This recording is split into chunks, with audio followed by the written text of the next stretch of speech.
Hello, my YouTube friends, and happy Friday. Hope everybody's doing well. Today, I'm going to talk to you about how you can turn 50,000 into $800,000. And I know some people talk about how to do this over a year, maybe 2 years, possibly even 5 years.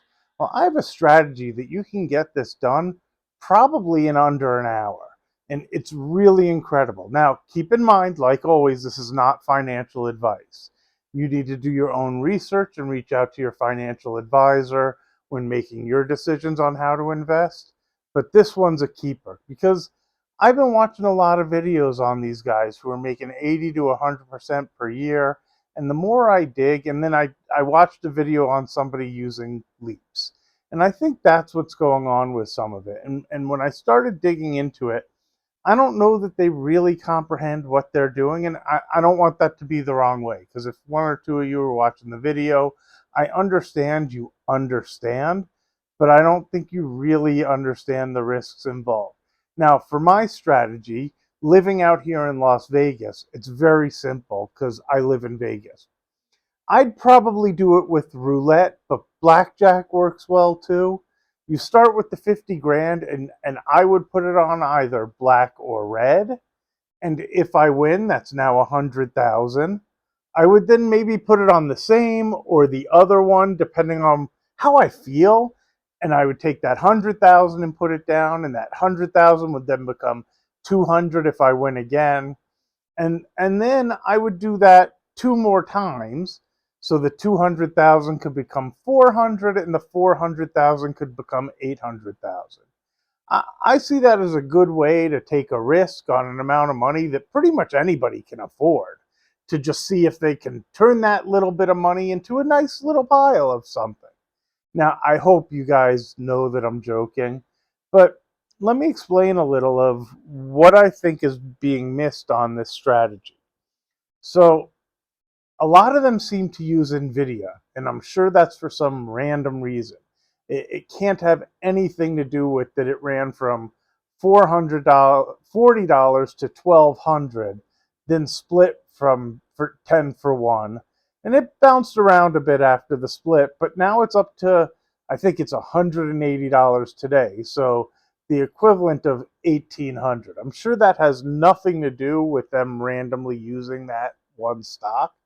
But here is the underlying issue with leaps. One is you're leveraged. You may not realize it because you feel like you're only putting up X dollars. Now, I'm going to make up some numbers, but let's say an $160 leap, which is already $20 in the money, going out to January of 2027, because I think that's about as far as it goes out. It might go further, but I think that's about it. Maybe it trades for, I don't know, $50 an option or 60. So the thought process or how people talk about it is they only have to put up five, maybe $6,000 to wield 100 shares of Nvidia versus 18,000, and they're giving up essentially, maybe 20 or possibly $30 of premium, which they just think of as, kind of like paying some extra rent to be long the option. And in some ways, you break even as it gets to 200 or 210. So there's a couple problems here. Let's not be super pessimistic of an out and out terrible crash, right? Let's just be a little negative and think things slow down, and maybe by 2027 Nvidia is down 10 $15 from where it is now. So it hasn't gotten crushed. I mean, maybe it went up to 250 and came back down, but I think some of the people selling these strategies haven't really seen different markets. They work great as long as things just continue to go higher. But in my example of by January of 2027, maybe Nvidia is only trading, let's call it 160, where your strike price is. Had you put the 18,000 in the stock, you now have 16,000. And yeah, you're down some money, a little more than 10%, and nobody likes to be down. I think my math is right. I'd have to double check. But if you bought three leaps instead, so you put out the same amount of money, you have zero. your 18,000 has turned into zero. And maybe you have sold calls against it as a strategy to try to increase that revenue. But you either have to be a phenomenal trader to make it work right, or really lucky that it's just a bull market that continues higher and outpaces the volatility index that has been put into NVIDIA. That extra premium is a computer calculated ratio that is usually pretty good at doing its job. Now, it works both directions, so if you're correct on direction, you probably do okay. But if you're clobbering it and you're making 80% or 100% annually, it's because either you are a very good trader or you've gotten very lucky. Markets don't always go up. They don't always do the same thing. They have corrections. It's no different than what happened in the late 90s with the dot-com bubble. Everybody was a genius because everything was going straight up. Now, towards the end, there were 4 or 5 IPOs coming out every day, shooting way higher than where they were, which is why I don't think we're quite at the point that this market has some huge correction coming. I just would like people to really understand that using leaps is a way to leverage your account. It is a dangerous strategy. It doesn't have this no risk, easy to do solution to be able to just make way more than actually buying the stock outright. There are risks. There is no new wheel that nobody's found, and there's a reason that they're priced the way they're priced. Now, I don't want you to hear it the wrong way because I also think there is a value to understanding and using leaps. Like, I think there's good reason to. But the good reason and the value is also the risk. Like, the leverage is okay. But what I would like is people to really understand it and not just think, oh, the markets always go up because they're not old enough to have ever seen some of these down markets. 2022, I know we had a correction. I know there kind of was in 2020, and I know April was, but the buying the dip works until it doesn't work. And I'm bullish the market. I think people should be invested. I do worry at the same time about people investing using a strategy that really could wipe out their entire portfolio with the right type of correction. If you're properly diversified and you invest in without using margin and without using the fancy options and everything else, even in a big downturn, you're going to be down. Forgive me if you were in the NASDAQ at the dot-com bubble and bought at the high. To be fair, you were down 90%. But you would have been out of it and probably owing money depending on what you were doing if you were using some of these strategies back then.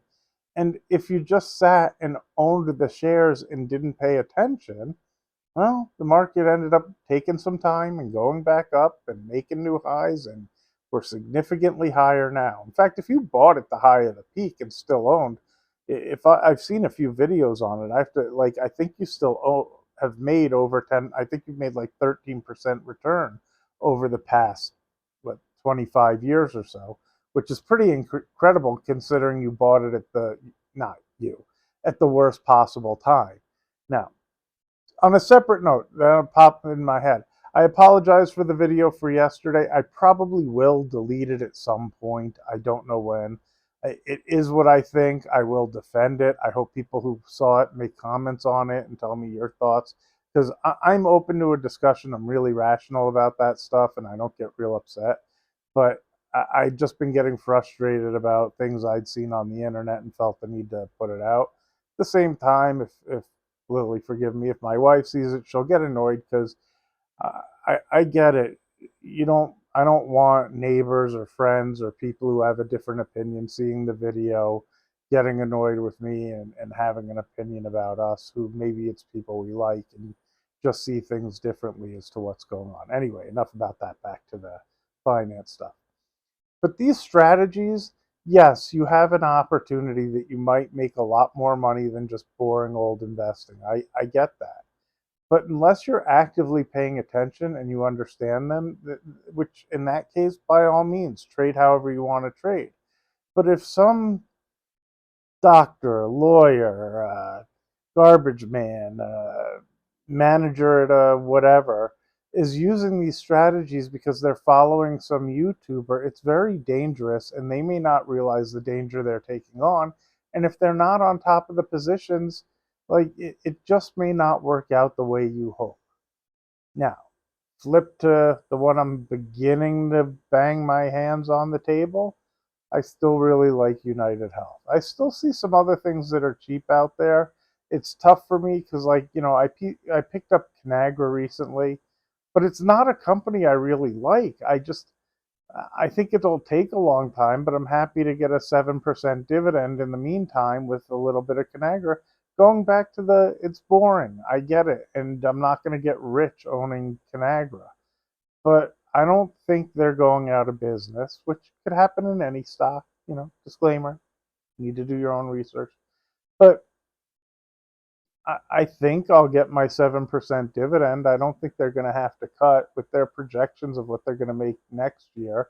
Even with a worse year, it still makes enough to be able to pay the dividend, and then they expect to grow going forward.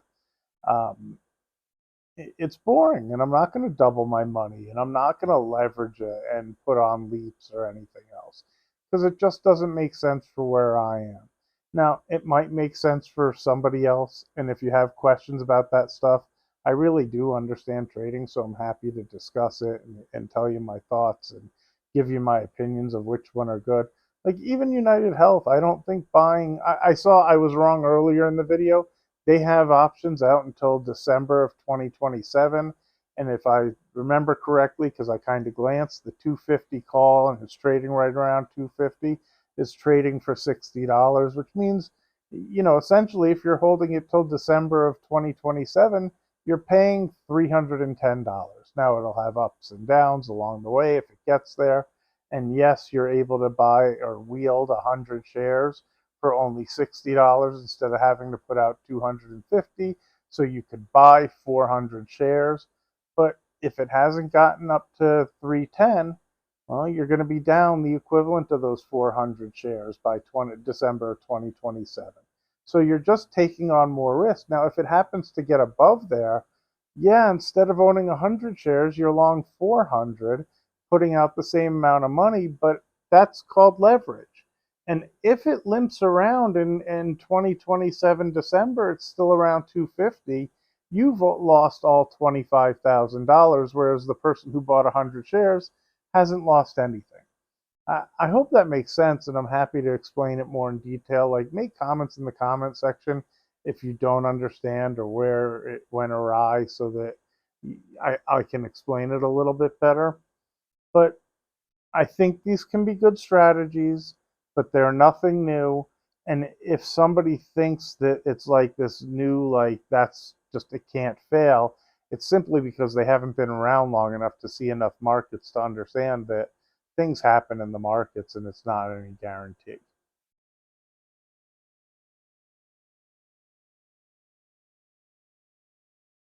The other thing to be aware of is investing versus trading. Big difference in ups and downs, and I'll use my own experience as to what I've seen this year versus a friend of mine and what happened recently and his emotional ups and downs, because in my trading account I get very emotional, but there's a reason I put the bulk of the money into a set it and forget it. And like I said, it doesn't even have online trading. I have to make a phone call. It's kind of funny because some people get annoyed with the advisor because there are a lot of things that some places make easier. But what I like about this place is if my information gets breached, you get those letters every now and then that somebody got your information on your credit card or whatever else. There's nothing they can do in this account. It doesn't have online access. You can't do online trading.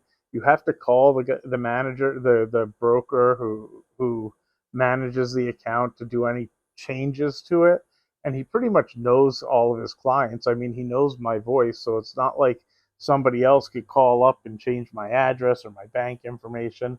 And then the funny thing is just knowing him, if they even tried, he'd probably call me back and confirm that, did you really want to do that?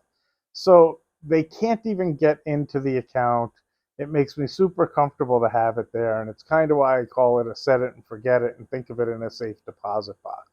He also stops me from being me because he knows my background as a trader, and I've told him I just like Amazon. I don't want to trade it. If it goes up a whole bunch and I think, oh, geez, it's gone too far, why don't I sell a little because I can buy it back? He'll laugh at me and say, we don't do that in this account. Go do it in your trading account. So that account had a huge down move back in March and April when the market corrected. It was very uncomfortable. Didn't do anything, just left it alone. Since then, it's slowly, and not so slowly considering we're only in August, come all the way back, and it's right near the highs along with the market. It's well diversified, it's spread out, and maybe people like the stock. I did a video on which ones I own. Maybe you like them, maybe you don't like them. Some are up, some are down. It is what it is, but it tends to perform about what the market does, a little bit less. My buddy who really trades his money. Now, I've told you I have a small trading account. I don't really compare it to the S&P because maybe on the day where the S&P is up, it's down percentage-wise a good bit. Like right now, I'm primarily trading HIMS. So when the earnings came out, it did really poorly no matter what the market did. And my options did well, the calls that I sold. Anyway, but it's too related to HIMS to really have any connection to the market. But my buddy called me up last week, kind of in this panic of like, are the markets worse than April? I've never seen them move like this. Well, he trades, and I call it gambling to some degree. And I'm like, buddy, because I don't want to say his name. No, we're nowhere near what it was in April. Yeah, we had a down week, but the markets are near the highs and nothing's going on. And this is why I continue to preach just investing and putting away and not trading and not paying attention. Now, if you have plenty of money that you can take 5% of your portfolio and go trade and think of it as gambling and have fun, by all means, enjoy yourself, watch the markets if that's what you enjoy doing, and be happy about that. But I would not take your portfolio and gamble it like that. Especially because what I've noticed is he'll even take stocks that are super boring and don't tend to move a whole lot. That my thought is you shouldn't buy that unless you really do plan to hold it for 3, 4, 5 years at a minimum. And he'll buy too much of it, get nervous when it drops a couple of bucks, talk about how it's been dropping for 2 weeks straight, which happens, and eventually gets nervous and sells it and doesn't hold on to what was probably a perfectly good company. Recently, the one that was used was Otis. I kind of thought, geez, it's near the lows. Maybe that's a good company to own. How much competition do they have? Now, I didn't dig into them. This is not a recommendation. It's just an explanation about the difference between gambling and investing. If you're an investor, find good companies that you think are going to grow over the next 5 or 10 years and be comfortable putting money in them, whatever companies those are. I tend to stick with good names. If I'm trying to time it, I try to stick with good names that have bad news coming out, which is why I like United Health. I try to be patient enough to wait, excuse me, to when I feel like that bad news has just been weighing on it and weighing on it. But sometimes I'm too early, which is why I've quantified like, I think I'm right about United Health. I think they're big enough that they're not going to go out of business and the government isn't going to put such a hold on them to just crush them. But I also think that the news may weigh for a while and I'm early on it. So I want to have 10 to 25% of what I want to put on by then. And I sold a cash secured put for, I think, December to maybe buy a little if it continues to drop. I think it could end up going to $200 a share. Some of me hopes I'm wrong. Some of me hopes I'm right. I know my personality enough to know that if it really does, I'll get nervous down there. But at the same time, I think it's a really good opportunity unless something new comes out that really makes it look like they're going to go out of business. When stocks are making lows, there's usually negative news. And when stocks are making highs, there's usually good news. I think Strategies of even buying stocks when they're making highs are really good strategies. Like anything works. And for those of you who don't pay attention, maybe an ETF like VOO or QQQM. But what I hope is that you put away and you continue to do it every month, every 2 weeks, every quarter, whatever it is when you get your paychecks and you put away and just make it a habit. I also hope that you enjoy life and you don't save so much that you don't even spend or do things you enjoy or anything else, unless you're trying to be the FIRE lifestyle and then you want to put away as much as possible so that eventually you can stop working and just live off dividends. But be careful with that too. A lot of these guys using those yield max funds and everything else for those high dividends to be able to live off of them, there's some danger in those too. And let me go over them again real quick so you understand. What they do is they buy a call and they sell a put instead of buying the stock. I'll explain that real quick. You buy a call. Let's use United Healthcare. So you buy a $250 call for next week because they're usually using weekly options, and you sell a $250 put also for next week. I haven't looked at the price, but let's say both of them are around $5 each. So you spend the $5 for the call, you collect $5 a put, you've put out no money. Now, the trading firm where they have the account is going to require them to have some sort of margin balance on that because they recognize that if the stock goes up, you're long 100 shares from the call, and if the stock goes down, you're long 100 shares from the put. So you do have the market risk of being long 100 shares, and maybe it's a dollar amount, maybe it's a percentage. Most of the time, it's a percentage, and if I were to guess, it's probably 20 or 25% of the position. Why do they do that? They haven't put out any money as opposed to putting out the 25,000 for the 100 shares, which allows them to do more than one on that investment. So maybe they'd buy two of those and sell two, or put on two of those trades, or three or four instead of one. Then they sell a call against the calls that they're long. So if they bought the 250 call, maybe they sell a 260 call to collect that premium that they're paying out as a distribution. I think they call it a distribution, not a dividend, because it's not really a dividend. Maybe they collect $3 to sell a 260 call, or $2, or whatever it is, and they're able to do that 4 times throughout the month, or 4.3 times to be more precise, and collect those payments every time they sell those calls. Well, the negative here is they're leveraged, and if the market drops, they're long that stock. So they have full downside exposure. If the stock rallies, by selling the call against it to be able to pay that distribution, they've limited their upside. So almost by nature, it guarantees that the stock is going to underperform. If they weren't leveraged, levered, I think I might have been right. If they didn't have the leverage, in a down market, they might actually outperform because they at least collected the money from the call as much as the stock is falling. But by being leveraged, well, unfortunately, they're going to underperform no matter what. If the stock moves down, they're going to be long more shares than just buying the stock. And if the stock really spikes up, they're going to get out by the calls that they sold. If you're getting into retirement and using one of these strategies, unless you're very lucky about the timing, eventually it's going to have a bad down move. It's going to get crushed. And even though as a percentage, you're going to be getting a nice dividend, the amount of that dividend is going to drop. So if they're paying an 100% dividend on a $20 stock and you put $2,000 in it, well, that's $2,000 over the year. But if the stock drops to $5 and it's still 100% return, your 2,000 a year has turned to 500 a year.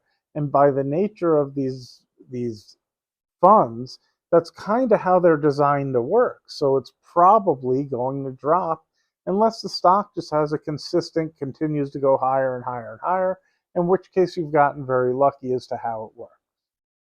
Anyway, no magic bullet, no magic pill, none of it works perfectly.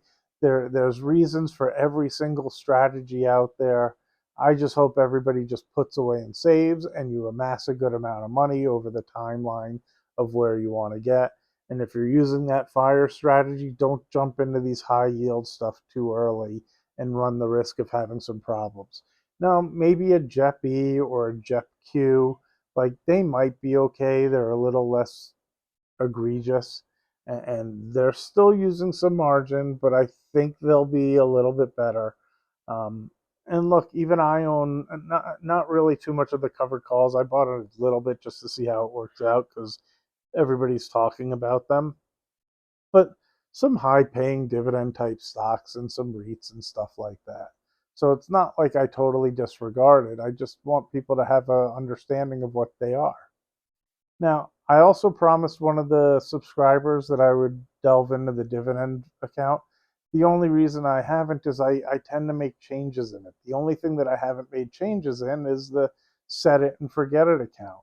So I worry about giving an example of my account if I'm not keeping up and constantly updating everybody. And then I make a change in my account and I don't make anybody aware of it and the market changes for good or bad.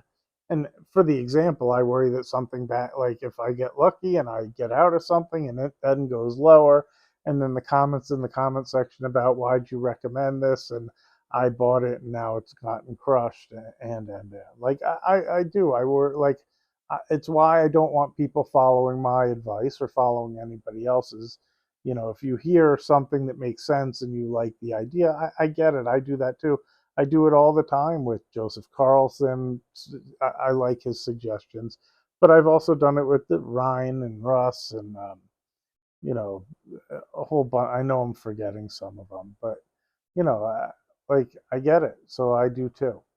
You know, for the most part, I invest in Amazon, I invest in Google or Meta or some of the others, and then I gamble on hymns and I gamble on SoundHound or even Peloton or some of the others.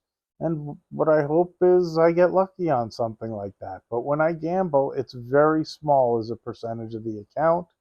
Um, and the reason I use the example of going to the casino is to me that's kind of what it's like. So recognize if you're following these guys or hoping to hit the strategy where you make 100% return, that you are gambling to some degree. It is not investing. And really study and learn and recognize the trading and what you're doing. And if you're good at it, great. I mean, I was a very successful trader for a long time. It was a great way to make a living. I've just transitioned into investor because A, I don't need to take those kind of risks anymore. But B, back when I did it, it was different. There isn't floor trading anymore. And I really do think the edge that you had on the floor was such a big edge that I don't really see it so much trading on the computer. Anyway, one last time as another disclaimer, please don't listen to me. Do your own research. Don't listen to other YouTubers. When you're making financial decisions, you really either need to seek a financial advisor, do your own research, and make sure it fits your investment goals, not somebody else's. So have a great weekend. Hopefully I have time to do a video on Saturday or Sunday. I'm happy to be home. It's nice to watch the markets. It's nice to see that they've recovered from April. I do think we have more upside. I don't see us having a pullback anytime soon, which, you know, those strategies of having leaps should work during that. I only say it because I worry about when there is a correction, because there are from time to time, and it will happen. Somebody could get clobbered way more than they expect. Anyway, if you haven't already, hit that subscribe button, smash the like button, comment in the comment section. I like chatting with people. I do this because it's fun for me, not for any other reason. It gets my thoughts out. Have a great day. Enjoy your Friday, and I hope to talk to you soon.